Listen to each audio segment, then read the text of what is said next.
donc parler du film documentaire du journaliste Amadou Diaw intitulé Conseil constitutionnel et carnet secret. La diffusion de ce film a suscité beaucoup de commentaires.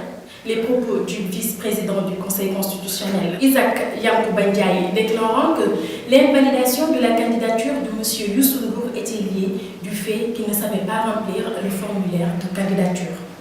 La suite, on le connaît. L'ancien directeur de campagne de M. Youssou Ndour, Ali Ndiaye, a démenti une telle information. Le mouvement Fekke Mati Bolé a aussi menacé de porter plainte contre le vice-président du Conseil constitutionnel. Aujourd'hui, l'aide du parquet pose des débats sur les notions que sont l'obligation de réserve, l'obligation de discrétion et le secret professionnel. Pour parler de ce sujet, nous recevons comme invité Maître Demba Ciré Bathily, avocat à la Cour.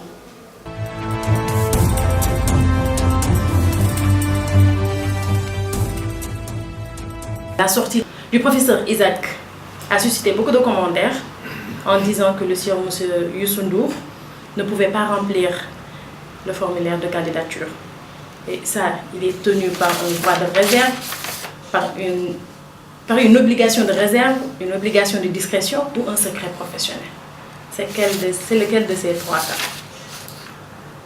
Bon, je crois qu'il faut toujours rappeler les principes, c'est-à-dire quand un fait de société suscite une controverse, il faut essayer de le replacer dans son cadre juridique.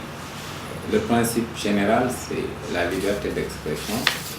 Chacun peut exprimer librement ses opinions par l'écrit, la parole, l'image, le son. Maintenant, lorsque vous exercez certaines fonctions, cette liberté d'expression connaît des limites. Et ces limites se traduisent de trois manières. Par une obligation de réserve, par une obligation de discrétion et pour certaines personnes, par le secret professionnel. Puisque vous parlez de magistrat, on parlera du secret professionnel. L'obligation de réserve signifie que vous ne pouvez pas utiliser votre fonction pour faire une propagande quelconque. Vous avez un devoir de loyauté vis-à-vis de l'administration et de l'État, et vous ne pouvez pas également attaquer l'État et l'administration d'une certaine manière injurieuse. C'est pour ça que cette obligation, elle varie en fonction des responsabilités et de la fonction de la personne, ou bien même par rapport au corps auquel les personnes appartiennent. C'est ainsi qu'on est parti de l'obligation de réserve qui est quasi absolue chez les militaires, qu'on appelle l'armée la grande muette. On leur interdit toute forme d'expression collective. Maintenant, dans les autres professions, en fonction du niveau de la personne et de ses responsabilités, cette obligation varie parce qu'il ne faudrait pas qu'à travers l'expression d'un agent de l'État, d'un haut fonctionnaire ou d'un ministre, on puisse y voir la position de l'État quand elle est l'expression d'une opinion personnelle tournée à d'autres fins. À un autre niveau, il y a une autre obligation qu'on appelle l'obligation de discrétion. Toute personne dans le cadre de l'exercice de ses fonctions est appelée à connaître et à avoir entre les mains un ensemble important d'informations concernant des personnes. Par exemple, vous pouvez recevoir le dossier personnel de quelqu'un, vous pouvez savoir qu'il a été sanctionné, vous pouvez savoir qu'il a été radié. Donc cet ensemble d'informations que vous recevez dans le cadre de l'exercice de vos fonctions, vous êtes astreint à ce qu'on appelle une obligation de discrétion. C'est comme si vous êtes une secrétaire, des personnes peuvent venir rencontrer votre patron, vous ne pouvez pas sortir, dire telle personne, etc. Ce qu'on appelle de façon générale l'obligation de discrétion. Maintenant, à ces deux obligations qui s'appliquent presque à tout le monde, il y a une troisième obligation qui permet de protéger la confiance nécessaire pour l'exercice de certaines fonctions. C'est ainsi que tous ceux qui sont par état ou par profession, de manière temporaire ou de manière permanente dépositaires d'un certain nombre de secrets, sont tenus de les garder. Le médecin ne peut pas révéler le contenu ou la maladie du patient. L'avocat ne peut pas révéler le contenu de l'entretien qu'il a avec le client. Le journaliste ne peut pas révéler la source qui lui a permis d'entrer ou de disposer de telles informations. Le magistrat ne peut pas violer le secret de la délibération à l'occasion d'une décision qui a pu être rendue. Donc, c'est ça le cadre global. Maintenant, pour revenir au particulier qui semble vous intéresser le plus, il aurait été révélé que M. Youssou Ndour, au moment du dépôt de sa candidature, ne savait pas comment remplir le formulaire. Il y a, si vous voulez, deux choses. D'une part, je crois que c'était beaucoup plus simple si c'était le cas de lui montrer comment on le remplit. Les personnes qui sont là sont payées pour ça. Mais ce qui est peut-être gênant et inacceptable et qui dérange, c'est la révélation qui en a été faite au grand public. Pour pouvoir entrer en possession d'une telle information, il aurait fallu que soyez des personnes qui puissent la recevoir. Donc, à partir de ce moment, on pourrait dire qu'il y a une violation de l'obligation de discrétion. Les 5 sages étant des hauts magistrats, ont-ils une obligation de discrétion permanente ou ça doit être temporaire? L'obligation de réserve, l'obligation de discrétion et le secret de professionnel sont des obligations permanentes qui perdurent dans le temps au-delà des fonctions. Puisque ces 3 obligations doivent être permanentes, que risque le professeur Isaac? Je ne dis pas qu'il l'a violé, je dis que j'analyserai les faits sous l'angle de la violation de l'obligation de discrétion.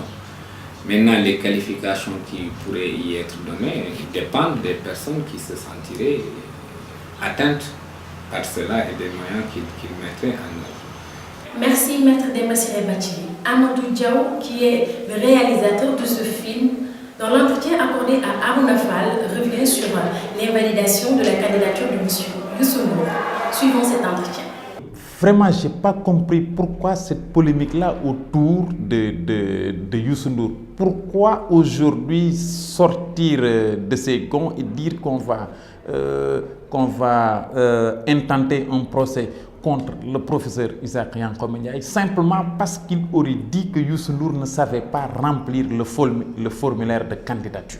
Alors, qu'est-ce que les gens n'ont pas compris dans cette séquence? En fait, pour que sa candidature soit acceptée, validée en tant que candidature indépendante, il faut avoir un certain nombre de signatures. Ce sont des personnes comme vous et moi qui offrent leur signature, qui s'engagent à le soutenir, qui remplissent un formulaire. Et c'est ce formulaire-là qui est déposé à une des directions du ministère de l'Intérieur, la direction de l'automatisation du fichier électoral. Il y a eu beaucoup de déchets dans la rédaction des formulaires de candidature. Il y a eu beaucoup de déchets.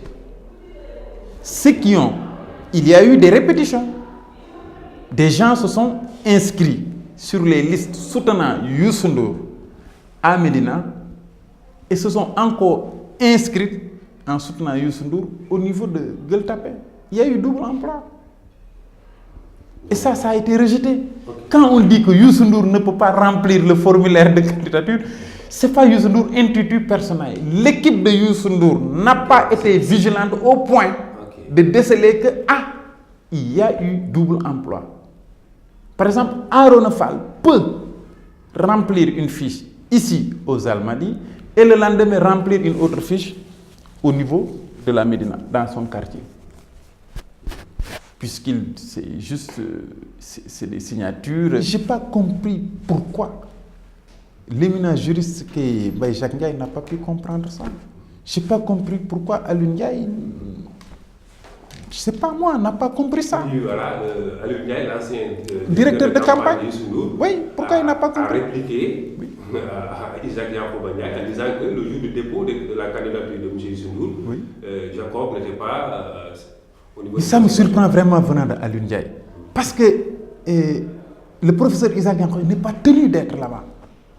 Quand vous amenez des dossiers au Conseil constitutionnel, c'est le greffier qui vous reçoit. C'est le greffier qui reçoit toutes les déclarations de candidature. Ils ne sont même pas obligés d'être là-bas. Qui reçoit, qui vous donne un quitus. Mais le professeur n'est pas obligé d'être là-bas. Au Conseil constitutionnel, il y a 5 juges et une greffière en chef, Marema Diop. C'est elle qui reçoit tout, qui proclame les résultats, qui fait les procès-verbaux. Donc, j'ai trouvé que les arguments, vraiment la réplique de Alioune Ndiaye a été très légère, il faut le dire. Et je n'ai pas compris pourquoi aussi Maître Mbaye Jacques menace aujourd'hui de poursuivre le procès. Mais c'est ridicule. C'est ridicule. Ce n'est pas Youssou Ndour, institut personnel, qui remplit les formulaires de candidature. C'est son équipe de campagne qui le fait remplir, qui va à la quête des personnes susceptibles d'apporter leur soutien à la candidature de Youssou Ndour. Et quand ces soutiens-là atteignent le nombre de 1000, la candidature peut être déclarée valide. Voilà comment ça se passe. Vous savez, on dit que quand vous êtes membre du Conseil constitutionnel, vous ne devez même pas faire cas. Vous ne devez pas faire cas de vos états d'âme, même après la cessation de vos fonctions. Vous êtes juge du Conseil constitutionnel. 50 ans après, vous ne devez même pas faire cas de vos états d'âme. Je dis vos états d'âme, de vos sentiments, de vos opinions. C'est interdit, ça. Vous ne devez pas le faire, quoi. Quand même, moi, j'ai veillé à ce que partout où le professeur Isaac Yankoba Ndiaye a violé le secret des délibérations, je l'ai masqué. Vraiment. Sur cette affaire comment ça s'appelle, de la fiscalité, j'ai masqué ça. Parce que je ne veux pas que le professeur soit vraiment qu'il soit fragilisé par rapport à ça. Chaque fois qu'il y a eu violation du secret des délibérations, nous avons masqué ça, nous avons enlevé ça. Et c'est pourquoi je vous dis qu'il y a tellement beaucoup de choses que je veux réunir en une sorte de pot pourri, quoi, et de l'offrir aux journalistes, quoi. Nous voulons offrir ça, ils publient ça demain. Il met le feu aux poudres. Et ça aussi, c'est pas bon. Vous voyez. Donc, c'est vrai qu'il est tenu par le droit de réserve. Mais écoutez, il y a 10 ans de ça, vous n'aurez jamais vu un procureur tenir un point de presse. Dans l'affaire Médinatoul Salam, vous avez vu le procureur tenir une conférence de presse. Dans l'affaire Aïda Ndiong, vous avez vu un procureur tenir un point de presse. Hein? Parce que simplement, il y a cette course-là, le droit à l'information vraie, juste. Si vous ne le faites pas aujourd'hui, l'opinion, ça peut se retourner contre eux. C'est pourquoi, mais pour le professeur Isaac Yankoba Ndiaye, c'est vrai, il avait une obligation de réserve, mais l'obligation de réserve suppose que vous voudrez que vous ne violez pas le secret des délibérations. Or, il n'a pas violé le secret de délibération. Merci beaucoup, Harouna Fall. Chers internautes, c'était tout pour ce numéro de l'Hebdo du Parquet. Quant à moi, je vous donne rendez-vous très prochainement. D'ici là, les informations continuent sur www.gfm.sn.